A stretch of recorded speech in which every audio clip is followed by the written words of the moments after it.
Hello मित्रों, कैसे हैं आप लोग। आशा करता हूं कि सभी के सभी अच्छे ही होंगे। देखिए, आज हम अपने इस सीरीज के चौथी कड़ी में आज एक नया एक्सरसाइज लेकर आए हैं, लेकिन उससे पहले कुछ बात करना आपसे मैं चाहता हूं। देखिए, सबसे पहले आपका एग्जाम जो है बहुत नजदीक है और आपको मैं एकदम शॉर्ट समरी लेके आ रहा हूं और ये summary precise to the point है। मेरी गारंटी है कि अगर आप इसको एक बार पढ़ लेते हैं तो आप अपने एग्जाम में इस चैप्टर से आने वाले जितने भी क्वेश्चंस होंगे उसे अच्छे से सॉल्व कर पाएंगे। आज का हमारा चैप्टर है now the leaves are falling fast. अच्छा, एक बात याद रखिएगा कि हमारा नाम क्या है इस पोएम का, now the leaves are falling fast, और इसके राइटर का नाम W.H. ऑर्डन है। दो चीज आपको बहुत ही ज्यादा ध्यान में रखना है, एक तो चैप्टर और दूसरा राइटर का नाम, क्योंकि आपके एग्जाम्स में इससे रिलेटेड बहुत सारे क्वेश्चंस आते हैं। एक तो चैप्टर का नाम और राइटर का नाम, तो याद रखेंगे now the leaves are falling fast किसके द्वारा लिखा गया, W.H. ऑर्डन के द्वारा। अब एक हम झलक लेते हैं, एक झलक देखते हैं कि इस चैप्टर में बात क्या हो रहा है। देखिए, नाम से ही स्पष्ट है, क्योंकि जो भी पोएम होता है उसके हेडलाइन में बहुत सारी बात छिपी होती है। पहला बात देखिए, now the leaves are falling fast. अब पत्तियां तेजी से गिर रहा है, ये तो मतलब ट्रांसलेशन हो गया, लेकिन इसका मीनिंग समझिए, अर्थ समझिए, भावनाओं को समझिए। देखिए, पेड़ से जब पत्तियां गिर जाएगा तो पेड़ कैसे स्थिति में होगा।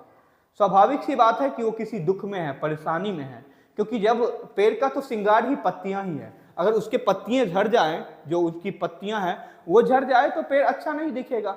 पेड़, वो सरद हवा उसे डायरेक्ट टच कर जाएगी, वो सूरज का जो प्रकाश होगा उसे डायरेक्ट टच कर जाएगा, लेकिन जब उसकी पत्तियां होती है तो उसे एक प्रोटेक्शन देता है, उसे एक सुरक्षा देता है।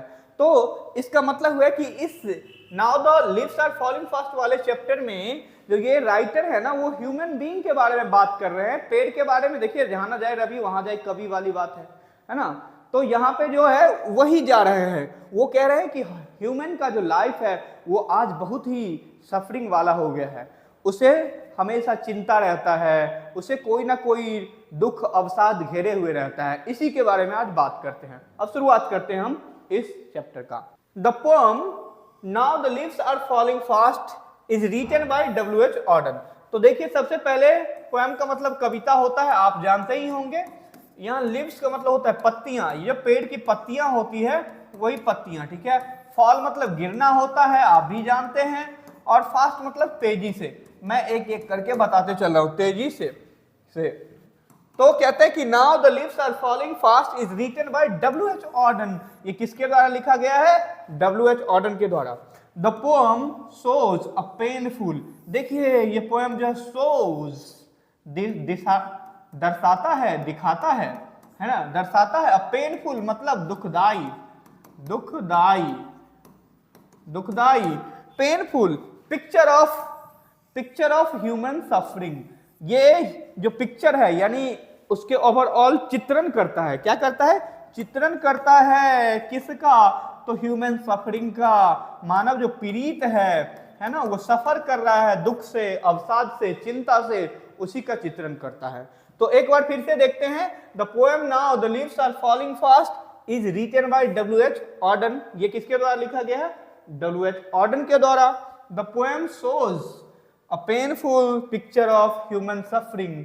और ये जो है ना, एक पेनफुल, दुखदाई जो है वो पिक्चर, वो चित्रण करता है आदमी के जो सफरिंग है उसका, आदमी का जो वो अनकंफर्टेबल फील करना है उसका। और किस चीज का, तो फियर का भी, ये डर को भी दर्शाता है, और इनसिक्योरिटीज, असहजता, असहजता को भी। जैसे मानव आज असहज है लेकिन अपने काम को करते जा रहा है, उसके ऊपर परिवार का, समाज का बहुत सारे बर्डन है, और उस बर्डन के अंदर वो अपनी भावनाओं को दबाकर और चलता जा रहा है।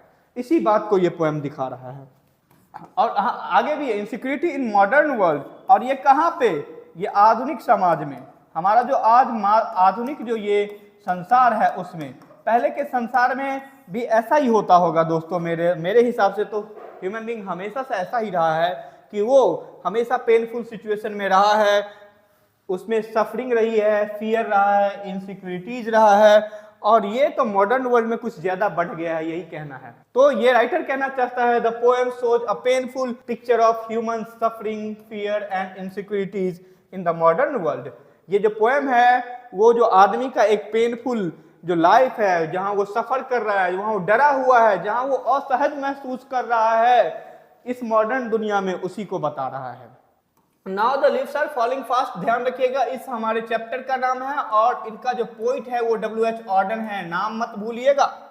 The falling leaves symbolise the loss of life, और ये गिरती हुई जो पत्तियां कहने का मतलब है किसका, ये जो राइटर है उनका, वो किस चीज को सूचित करता है, सिंबलाइज करता है, द लॉस ऑफ लाइफ, जीवन की जो क्षति है, जीवन की क्षति को दिखाता है। होप, लॉस ऑफ होप को भी दिखाता है, ये आशा विहीन, आशा विहीनता को दिखाता है कि कैसे मानव आशा विहीन हो रहा है। एंड ये लॉस ऑफ, उसमें जो भोले भालेपन है, इनोसेंस, भोले भालापन, जैसे भी आप समझ लीजिए, भोले भालेपन जो है, आदमी एक भोला भाला होता था, उस सारे चीज के लॉस को दिखाता है, समझ रहे हैं, ये सब चीज क्षति होता जा रहा है।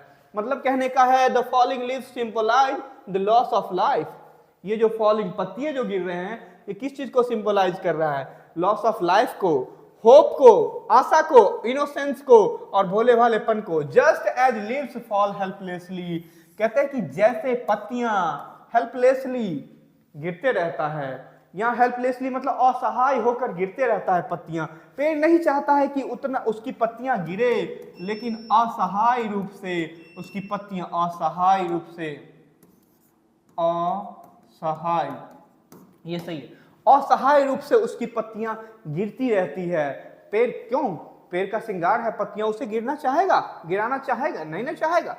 ह्यूमन बींग्स ऑल्सो सफर, ऐसी तरह जैसे पेड़ की पत्तियां गिरता है और वो सफर करता है, वैसे ही ह्यूमन बींग्स भी सफर करता है, पीड़ित होता है, ड्यू टू वार, युद्ध के कारण, युद्ध के कारण, वायलेंस मतलब हिंसा के कारण, एक दूसरे को मार डालना। अभी बांग्लादेश में आप सुने होंगे कि ऐसा हिंसा हुआ है माइनॉरिटी के साथ, तो ये सब चलता रहता है दुनिया में हमेशा।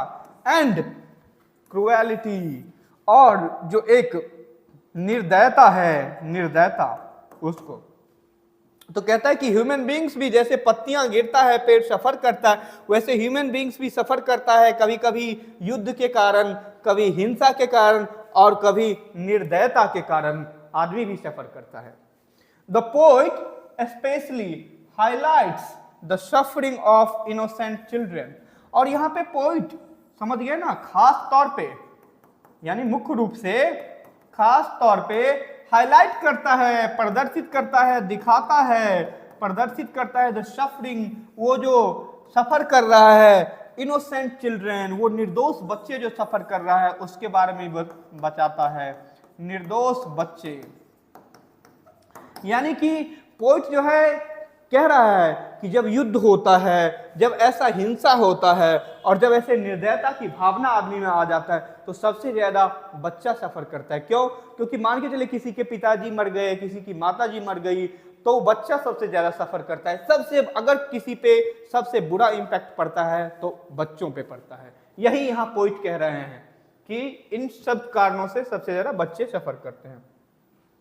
अब आगे देखिए यही बात करें, हुज हैप्पीनेस एंड सेफ्टी, और वो बच्चे जो है जिसकी खुशी, हैप्पीनेस खुशी जो है ना, उस बच्चे की जो सेफ्टी है, सुरक्षा है, सुरक्षा है ना, आर डिस्ट्रॉयड, ये बर्बाद हो जाते हैं। क्योंकि अब जब उसका परिवार ही नहीं रहा, उसके माता पिता ही नहीं रहे, तो कौन उसकी सुरक्षा करेगा।